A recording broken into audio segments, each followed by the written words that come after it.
We are at the end of human civilisation. বাংলাদেশে কিভাবে এই কাজটা হচ্ছে গত 20 বছর ধরে, সমকামিতা সরাসরি বলি তাইলে কিন্তু এটা ব্যাকফায়ার করবে। আর বাংলাদেশের আইনে নিষিদ্ধ আছে। অন্তর্ভুক্তিমূলক, ইনক্লুসিভ, ডাইভার্সিটি, বৈচিত্র্যময় সমাজ, প্লুরালিজম, বহুত্ববাদ, এই ধরনের সুন্দর সুন্দর ওয়ার্ড আছে। আমাদের মাথায় খেলে না বলতে কি বোঝাচ্ছে? সরকার জনগণের টাকা দিয়ে জনগণকে এই খারাপ জিনিস শেখাবে। যারা ঈমান আমল রক্ষা করতে চান তাহলে এই বইটা সবার সংগ্রহ করা উচিত।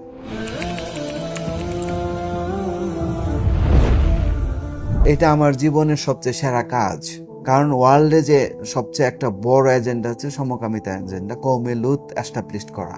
এখন এই ইস্যুটা এতটাই জটিল যে নরমাল মানুষ ধরতে পারবে না, কারণ শব্দের মারপ্যাচ দিয়ে এই জিনিসগুলো হয়।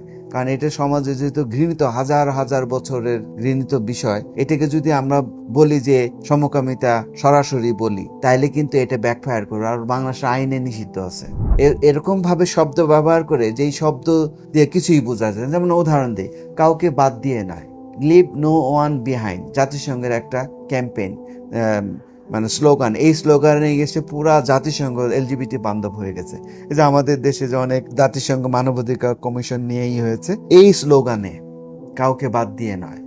এখন কাউকে বাদ দিয়ে নয় শুনলে তো খুব ভালো লাগে যে তাই তো সবাইকে নিয়ে। এখন আমাদের মাথায় খেলে না বলতে কি বোঝাচ্ছে? অন্তর্ভুক্তিমূলক, ইনক্লুসিভ, ডাইভার্সিটি, বৈচিত্র্যময় সমাজ, সংস্কৃতি, প্লুরালিজম, বহুত্ববাদ, এই ধরনের সুন্দর সুন্দর ওয়ার্ড আছে। এই ওয়ার্ডের মাধ্যমে তারা ম্যানিপুলেট করে এইটা, এবং এটা হিস্ট্রিক্যালি এবং এটা ইউনিভার্সিটিতে ডেভেলপ করেছে। ইউনিভার্সিটির প্রফেসররা, সমকামী প্রফেসররা এই মতবাদটা এস্টাবলিশ করেছে, যার কারণে এটা অনেক জটিল, বোঝা যায় না। এবং পৃথিবীর সিস্টেম কিভাবে এটা চাপাই দিচ্ছে, পৃথিবীর 1% লোকও চায় না এই কাজের সাথে, এই খারাপের সাথে ইনভলভ না, কিন্তু তারা সমর্থন আদায় করে নিচ্ছে, নৈতিক সমর্থন। এখন কোনো মুসলিম যদি এটাকে বলে যে এটা তার অধিকার, তার ঈমান চলে যাবে। বড় বড় আলেমদের সাথে কথা বলে, তার মানে সে ইসলাম থেকে চলে যাবে জাস্ট সমর্থন করার জন্য।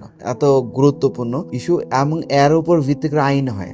এথিক্যাল গ্রাউন্ডে দেশের বিভিন্ন আইন হয়। আইন হলে কি হয়? অধিকার যখন এস্টাবলিশড হবে, একটা হলো আচরণ, আচরণ হলো ব্যক্তিগত, আর অধিকার যখন বলে যে অধিকার, তখন রাষ্ট্র এটা প্রচার করে। তখন এটা যদি অধিকার হিসেবে এস্টাবলিশ, তখন সরকার বই পুস্তকে ঢুকাবে। যেমন আমরা শরীফার বই, বিভিন্ন ধরনের ইস্যু, জাতিসংঘ এরা বলতেছে অধিকার, তার মানে এইটার সরকার জনগণের টাকা দিয়ে জনগণকে এই খারাপ জিনিস শেখাবে। এই কারণে আমরা দিন রাত চেষ্টা করতেছি অনলাইনে বোঝার জন্য, যে সচেতন করার জন্য। এখন এত কথা তো আসলে ফেসবুকে লেখা যায় না, ভিডিও তো বলা যায় না। এই কথা আমি যেগুলো বলতেছি একটা না 6 ঘন্টা 10 ঘন্টা বলতে হবে, আর এত জনের তো ধৈর্য নাই। সেই জন্য এই বই দরকার, রেফারেন্স বই। সবচেয়ে বড়ই হচ্ছে যে বাংলাদেশে কিভাবে এই কাজটা হচ্ছে গত 20 বছর ধরে। ব্র্যাক বিশ্ববিদ্যালয়, ব্র্যাকের প্রতিষ্ঠান, বিভিন্ন এনজিও কিভাবে গোপনে এটা প্রচার করছে, বন্ধু সোশ্যাল, আইসিটি, যত নাম করা প্রতিষ্ঠান কিভাবে বাংলাদেশের সোসাইটিতে এস্টাবলিশ করছে, এটা তো আমাদেরকে জানতে হবে উইথ রেফারেন্স।